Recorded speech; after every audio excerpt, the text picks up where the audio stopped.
in Unity churches all across the world these words, "Let there be peace on earth, and let it begin with me," will be sung, have been sung, but will be a part of Sunday's celebration. You could say that the peace song is our anthem. Cindy and I talk about anthems all the time. Steph likes that, right? An anthem. So an anthem is a way to describe a subculture, a point of view, or a movement. So it's one thing to stand in the circle with the people that you love and that you know and that you go to church with every Sunday and sing the peace song. It's a different thing to go out into the world and be that peace song. And so today I want you to think about, how are you a movement of peace in the world? You know, often when peace comes to mind, we think of this. Oftentimes that's not very effective, right? When we're in the midst of conflict, when we're in the midst of turmoil, when we're in the midst of crisis. Peace is more than just being still. Peace is about being a movement, a presence in the world. And so welcome to Unity of Fort Wayne Spiritual Center's Season of Peace, where I hope that you will become as convicted as I am that now more than ever I am called to be peace. I think that it's safe to say that as a collective consciousness and as individuals, we long for peace. Peace in our relationships, peace in our workplace, and peace in humanity. But there can be no peace until you and you and you and me and we know peace. We have to know peace. And we have to be peace before we can ever see peace. In 11 more days, Unity Fort Wayne Spiritual Center will join with people around the globe in a 24-hour prayer vigilance. Prayer is a movement. It's a movement of energy from our hearts out into the world, as you just experienced this morning. And we will be gathered with thousands praying for peace in the midst of all matters. So as I was preparing for the lesson this Sunday and thinking ahead to our service on September 14th, I kept thinking about those words, in the midst of all matters. And as my week progressed, my mantra became, I am peace in small matters. Now, you see, I don't know about you, but give me a crisis and I can be peace. In fact, when I worked in the hospital as a therapist, my coworkers used to say, if there's a natural disaster or a state of emergency, I want Glenda on my team. Because I can put everything aside and I can be the calm, quiet voice of reason. Put my back against the wall when it hits the fan, you want me on your team. Because I'm going to be the one rallying the troops. I'm going to be the one saying, we can do this. And this is what we're going to do next. I can give direction really well. Ask my wife. I'm good at giving direction and being that voice of reason. But buddy, my peace can be robbed like that in small matters.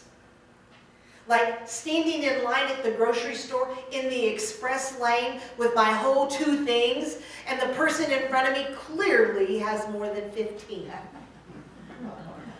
Or the driver who insists on going 5 miles below the speed limit when they know I am in a hurry. Get out of my way. Or on the home front, when the battle over whose fault it is that something went wrong. There's no peace. There is no peace. If you have met these robbers of peace, say amen. Amen. I'm so glad I'm not alone. Peace in the midst of small matters. There are also among us peace pretenders. We pretend that we're at peace, but there is this storm raging right below the surface. Has anyone ever tried to keep the peace? Yeah? When we keep the peace, we don't speak the truth. Sometimes we lose our voice and we don't speak at all.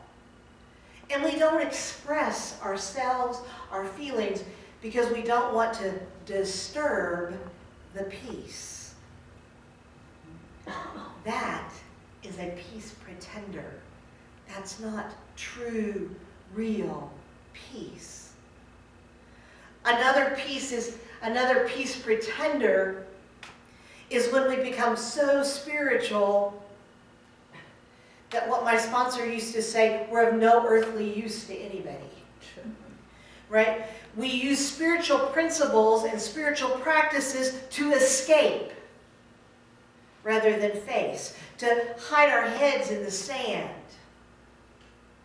to disengage, to disconnect, to sit up on the mountaintop rather than be that movement of peace in the world.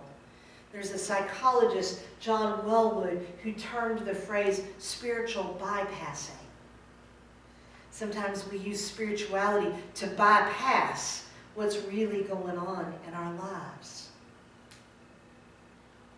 Peace is not passivity in the face of spirituality. Peace is not disconnecting, disengaging, denying. Peace is much, much more. Listen to the words of some spiritual masters as they talk to us about peace. Peace is within. Do not seek it without. Buddha. Each one has to find peace from within, and peace to be real must be unaffected by outside circumstances. Gandhi. And our own Unity teacher and author, Emily Cady, wrote that peace is the condition of harmony and tranquility that comes as a result of knowing our true relation to God. If you could use a little more peace in your life, if you desire to be peace in the midst of all matters, say amen. Amen. All right. Me too. You know, Charles Fillmore, the Unity co-founder, like Buddha and Gandhi, believed that peace was our nature, that peace was our divine capability. But I don't know about you, but my experience has been that it is not my default setting. My default setting isn't, let me breathe into the peace that I am. That's not what I do. It's not my habit. And I bet it's probably not yours either. So just like the 12 spiritual capacities we've talked about this summer, I believe that peace, that peace within us, has to be called forth. We have to recognize where it's coming from. We have to activate it. And we activate peace with our desire, with our strong desire to want to be peace. And then we have to develop it. For it to become a habit, we have to create muscle memory. You know, athletes train. They do the same thing over and over and over again to develop muscle memory. So that when it's race day, they automatically, their body goes into action. We too have to create a peace muscle memory so that it becomes a part of who we are. John F. Kennedy once said, peace is a daily, a weekly, a monthly process, gradually changing opinions, slowly eroding old barriers, quietly building new structures. Peace involves changing our mind. It involves overcoming the barriers that we put up to our own experience of peace. And it involves adopting new ways of thinking, new ways of being in the world. Unity teaches us that when we meet every challenge, when we meet every experience in our lives with spiritual principle, the result is a peace that passes all understanding. And so we have to discover those tools that help us exercise peace. And so the first tool that we're going to put in our toolbox this morning is the principle of oneness. Mother Teresa said, if we have no peace, it is because we have forgotten that we belong to each other. Emily Cady wrote, universal peace is the harmony that results in the world when a sufficient number of enlightened souls know God consciously and apply this inner knowing to human relationships. Howard Caesar says it this way: 1 + 1 equals 1. 1 + 1 equals 1. We're really good at talking about oneness, especially as unitics, which if you're here today, you're a unitic. Just face it. We love to talk about the one power and the one presence. We like to talk about how we are all one. And then we walk out of here and we go, well, my other family, they're Catholic. My friends over here, they're Republicans. I just have to love them anyway, right? We go out of here and we practice anything but oneness. So we have to practice that spiritual principle of oneness. I believe that what it takes for that to happen is we have to learn to let go of our labels. We are a society, a culture of labelers. Ask someone, who are you? And you'll get a grocery list of labels. I am a wife, a mother, a teacher, a lawyer, a minister, a whole list of labels. It's like it is in our DNA that we group together based on a label. In fact, I remember in Psychology 101, one of the things that we had to memorize was Maslow's hierarchy of needs.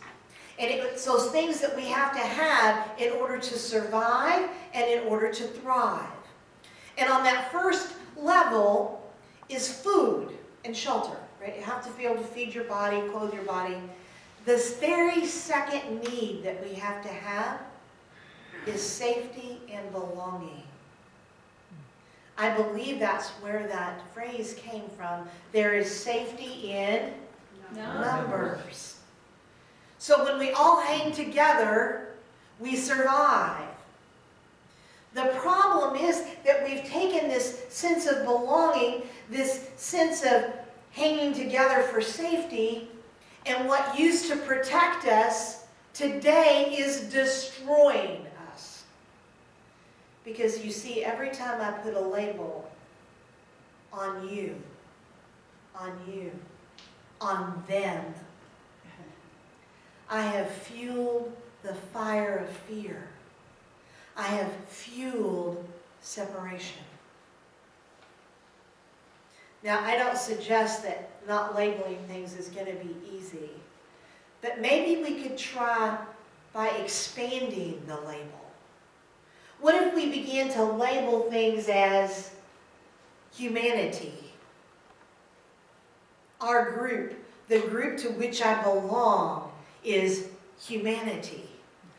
Or what if, when we were categorizing things, we said, over here is everything created from source energy?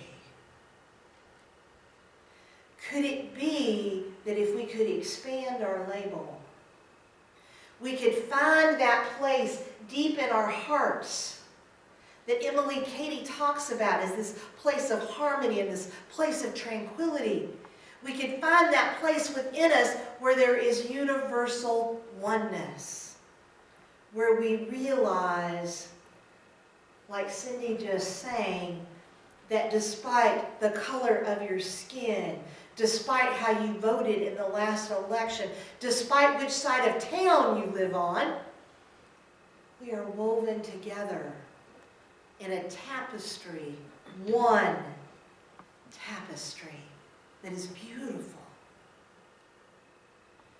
In unity, we identify Jesus as our way shower. And as our way shower, there is a prayer attributed to him in John chapter 17, verse 22. And within this long prayer is a segment that has some very powerful words.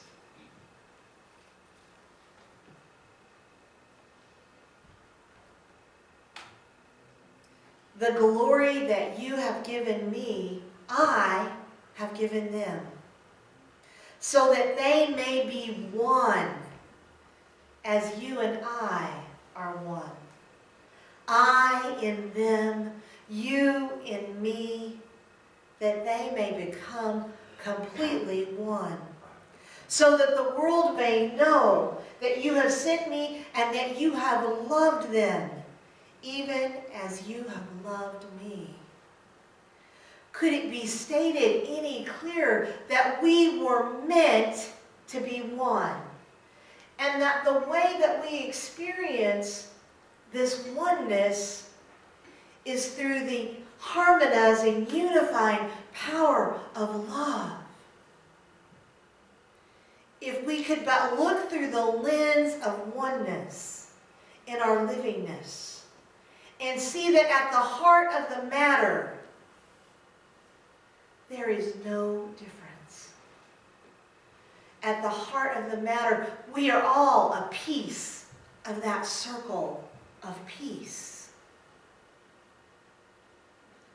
Let there be peace on earth is a call to oneness. It is a call for us to be a movement of one in the world, to stand with others as one body, as one family. I received this beautiful gift, and I don't often have time to read, so it's very interesting. Oftentimes I have a whole stack next to my bed of books that I'm committed to reading. They're now my bucket list of books. I'm giving myself grace enough to know it can take a lifetime for me to read the books that I really want to read. But I just happened to pick this up off my nightstand and go, I'm just going to look through this a little bit. I was thinking about Howard Caesar because he has one of the largest churches in Texas. And so I know that he's probably been impacted by that flood. And so I was reading his words. And something that jumped out at me was this. Each individual, as a growing, evolving soul, is called upon to peel away the layers of sedentary separateness. to shake off the dust of division and accept that they are a contributing member of humanity, belonging to one family. With God as creator, family all are we. Let us walk with each other in perfect harmony. That's who we are. We are a movement of peace. We are a family of humanity. Today, may you see through the lens of oneness. Shanti, shanti, shanti. Peace, peace, peace. Infinite love and gratitude. Namaste. All right, I'm going to invite you to